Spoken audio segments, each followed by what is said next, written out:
Wanafunzi wa chuo kikuu cha Multimedia wameandamana kufuatia kifo cha mwanafunzi wa mwaka wa pili Lamek Mwangi ambaye mwili wake ulipatikana katika eneo la Bangla kwenye barabara ya Magadi, kaunti ya Kajiado.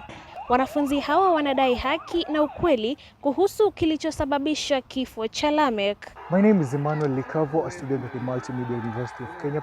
So we are actually protesting as students of the Multimedia University because the demise of our fellow students Lamek was not clear to us. My name is Rehab Mura. I'm a fourth-year student. It's quite unfortunate that we've lost one of our own. We as the fraternity of Multimedia, we have been saddened by that demise.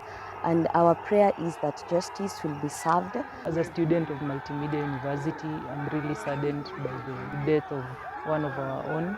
Condolences to his family, and may they receive comfort during this time of grief.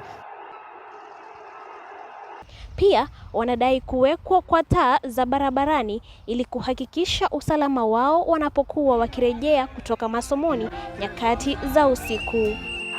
Wanafunzi wa chuo kikuu cha Multimedia wanaiomba serikali kuingilia kati ili ukweli uweze kujulikana na Lamek aweze kupata haki yake.